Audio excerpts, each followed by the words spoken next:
Special coverage from the New Orleans Investment Conference is brought to you by Victoria Gold Corp, leading Yukon's new gold rush.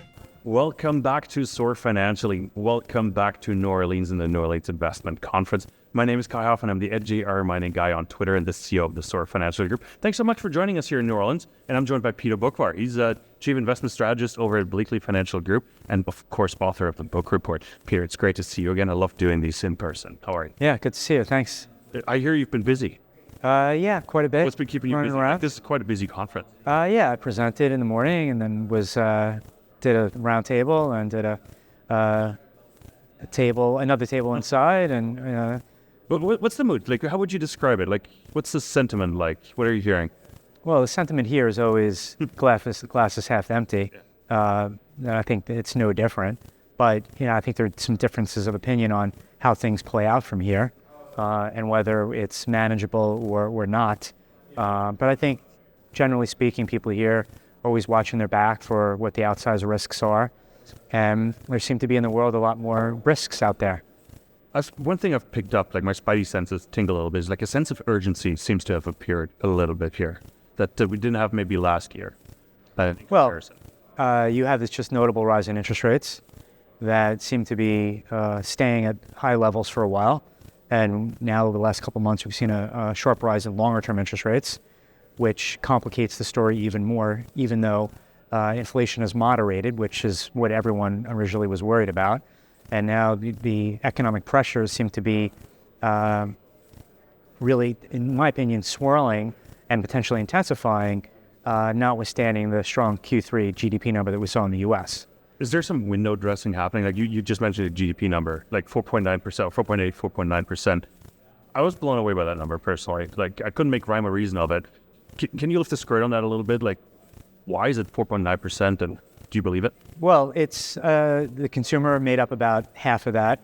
But the consumer, the way that they're behaving is very bifurcated. You have lower to middle income consumers that have been prioritizing where they spend their money on. Spending certainly much less on discretionary items and more so on food and beverage and travel. Higher-end consumer seems to be keeping things afloat. Manufacturing is in a recession. Business investment within that number was flattish. You did see a big jump in government spending, and you also saw a jump in inventory build. Now, there's going to be a lot of give back in the fourth quarter. I mean, I wouldn't be surprised if there was very little growth in the fourth quarter with potentially even a minus sign in front of it. See, that's what I thought for Q3, and all of a sudden we've seen that explosion from 2.1 to 4.9, 4.8%. Like, inventories is another topic. Like, you see, because the Christmas period is coming, was the inventory, where was that build up? Have you had a chance to look at that, where that's coming from? Well, it's inventories have built generally over the year. I mean, companies are now really trying to destock. I was actually surprised by that inventory build because everywhere I hear companies are destocking. So I'm not exactly sure what was the main reason for that. Sort of mentioned like. But well, I do say part of it was autos. Yep. The auto lots have been normalizing all year. So a chunk of that definitely is on the auto sector. That's right. You mentioned earlier that the economy doesn't seem to be what it is. Like, what are some of the indicators you're looking at that sort of make that prediction, like that help you lead you to that conclusion? All you have to do is read the beige book from the Fed that came out a couple weeks ago, and read what the economic conclusion was of each of the Fed districts. At best, the economy was growing slightly. And slightly doesn't really equate to 4.9% growth, but 4.9% growth is not where the economy is. That's a quarter-over-quarter annualized basis. So it's not a good metric on an annualized basis because Q4, if it comes in at 1%, you average that with Q3, and you obviously get a different story. So to me, at best, the economy is growing slightly, and nothing more than that.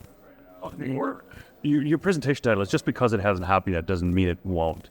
Everybody's been talking about, I'm assuming you as well, the recession, right? Why hasn't it happened yet?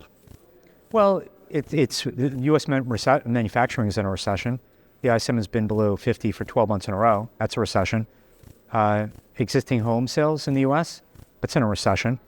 And anything related to the selling of a home is in a recession. The lower to middle income consumer is essentially in a recession. So in my eyes, this recession or not recession is more semantics. There's some serious pockets of fragility in the economy. that I think people should not miss the big picture and really define it as recession or no recession. And if there's no recession, everything is fine.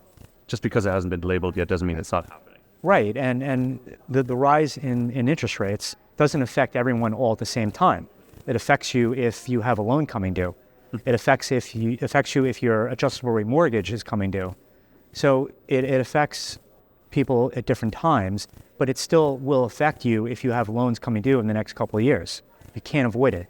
The term rolling recession comes to mind again. It hasn't been used in a while. I haven't heard it actually in a couple of months now. Is that something what you're describing here as a rolling recession? Certain sectors get hit differently? Yeah, I mean, it could be one way of defining it, but it should not be meant to think that, okay, the first one to fall into recession is the first one necessarily to come out.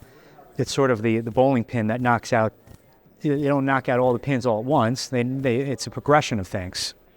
Absolutely. What is one of the main key takeaways? Like the investors sitting in the ballroom, like what's your message of your presentation? What do you want them to take away from it? That we're in a new regime in terms of the backdrop. One of the things that you teach your kid is to be aware of their surroundings. Well, us as investors have to be aware of our investing surroundings.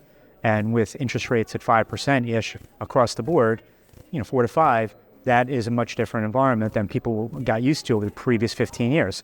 And it's not just the 4 to 5% in itself, it's the 15 years of essentially zero beforehand and all the bad, negative things that created over a 15-year time frame. That 5% interest rate, which historically was normal, ends up becoming a shock to the economic system. Bond yields is a topic I want to briefly discuss with you as well, because we've seen a massive drop the last 2 days in the bond yield. Is that just short covering, or what do you see happening in the bond market there? We got some relief in, with the inflation numbers out of Europe, so we've seen a rally in European bonds. Obviously, the disappointing jobs number is another factor. And, I think we sort of, in the short term, technically just stretched the rubber band too much on the long end yield. But even at 4.5% 10-year, you're still up 75 basis points from where you were in July. So we've still seen this notable move. But I think temporarily we're going to have a little respite here in terms of long-term interest rates. Still, notwithstanding the third quarter GDP number, still people are expecting a deceleration. So that has also helped to rally bonds, see a drop in yields. But I don't think we've seen the top in yields, but we've seen a temporary one now. Coming back to your presentation title, just because it hasn't happened yet, a lot of analysts and people we had on the program as well say late Q1, early Q2 seems to be the time for the recession. Would you agree? Since you're already saying certain sectors are in a recession already, with that timing, I have a hard time with that personally, because we've tried to predict it for a while and it seems to be being put off and hasn't happened yet, as you say. Yeah. Do you agree with that timing? What do you make of it? I thought it would be early this year or late last year on the very aggressive monetary tightening. But like I said, you have to focus on all areas of the economy here. And some parts of the economy are already in a recession. So it's really like the upper end of consumer that's keeping the economy on its shoulders. And now that you have a rising unemployment rate, the unemployment rate is now at the highest level since early 2022. You're heading into a recession. And whether it's Q1, Q2, I'm not sure, but I can guarantee we will get one. And you don't avoid one when you see the interest rate rise we've seen in such a short period of time after almost 2 decades of no interest rates. The U.S. has a big election year coming, 2024. How do you factor that in? Does that play a role at all? You really can't. Investing your politics has been always very difficult to do. So I don't know what to make of it. It's going to be more entertainment, and it'll be good for the news networks who get to sell a lot of advertising. But in terms of the markets, I can't really define the impact. One other thing that leads me to that question is presidents or sitting presidents like to give out gifts before they either want to get reelected or they're done. There's I'll leave it a positive note here. Student loan debt is one of the topics that always gets discussed in that regard. How is that currently impacting? What was that? The student loan. Yes, right. How is that impacting consumer? How is that sort of looking? It's one of the topics, obviously, but it's a big number that's being discussed, obviously. So it depends on who you are. If you're a doctor who has student loans, well, chances are you're doing okay and you can handle the student loan repayments. If you don't have a job and you need to resume it, well, then you're going to get impacted. I think in the aggregate, from what I'm hearing, it actually hasn't had as much of an impact as people were fearing. But for a certain part of the population, getting back to the lower and middle income consumer that's essentially feeling their own recession, they're feeling it. But someone who's a lawyer, who's paying off law school bills, I really wouldn't worry about them. Yeah. It's a bifurcated recession. It seems to be. Right? Like it's like just, I'm trying to explain, it's like I'm trying to make sense of it, like, because everybody talks about it, but it is really different. Yeah, everyone wants, like, is the dollar going up? Is it going down? Well, maybe going up against some currencies, it may go down against others. Is the economy expanding or is it contracting? Well, some parts are expanding, some parts are contracting. And I think it's really important to dig under the hood and get nuanced about this instead of just talking in generalities. Let's dare a forecast a little bit, because we're always doom and gloomy a bit here on the channel as well. What is your forecast for the market? So let's say S&P 500 gold bond yields for the next 12 months here. So I was on a panel today, and it ended with, what's your sort of prediction? Give one prediction to the following year. And I try to be contrarian, not for contrarian sake, but I try to look at things that other people aren't paying attention to. And I argued that the Hang Seng would outperform the S&P 500 over the next 12 months. I think that the earnings picture is getting tough for American companies. I think the two biggest drivers of profit margin expansion were low interest expense and modest wage costs, and those are reversing. I think that growth overall is going to continue to weaken, and markets just not trading at a very attractive valuation. So with gold, I've been a bull for years now, so for me to say I think it's going to go higher, it's not really saying anything new. So I don't know what value that's going to add, particularly with people that are following this channel. But I do have to say that gold, in the face of a very sharp rise in real rates over the past couple of years, where the 5-year real rate has risen 450 basis points and gold is still up, tells you that there's a strong underlying bid for gold. Absolutely. No, it's interesting because we always look for the negatives on this channel and rarely look for the positives. Like, okay, what could contribute to a positive S&P 500 development, right? So that's sort of the backbone of the question. Peter, last question of the interview. We're in the middle of Q3 earnings report season. Are you following that at all? It's like, are you looking at what the Target CEO, for example, says? Like, are you following that? Very closely. I listen to probably 70 conference calls a quarter for stocks that we own and other names that I want to pay attention to. And challenging macroeconomic environment is something that I've been hearing for many quarters. So I'm hearing it again.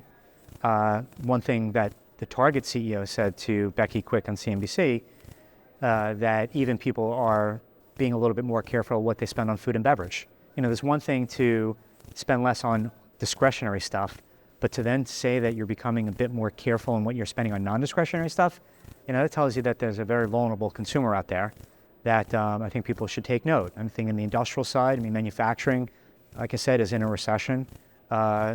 It's now, on the other hand, travel and leisure has been doing very well. Booking Holdings, even though the stock is down, did talk positively about leisure and travel. Live Nation, stock we own, they had a great quarter. People love to go out to see concerts. So it really depends on where you're in. But I think generally, people acknowledge that it's a tougher economic environment out there. Do you follow Airbnb at all? I do, and I look through their earnings call. Yeah. And while their business still is growing, they did talk about the variability of bookings. So I think that was something that investors took note of.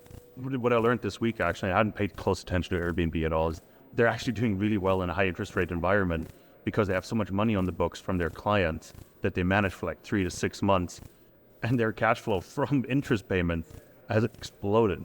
Yeah, well, that's the case with a lot of companies that have cash because they can invest and get a high rate. I think the challenge for Airbnb is the Airbnb sponsors. Those that decided, I'm going to buy an apartment and I'm going to turn this into a business and rent out.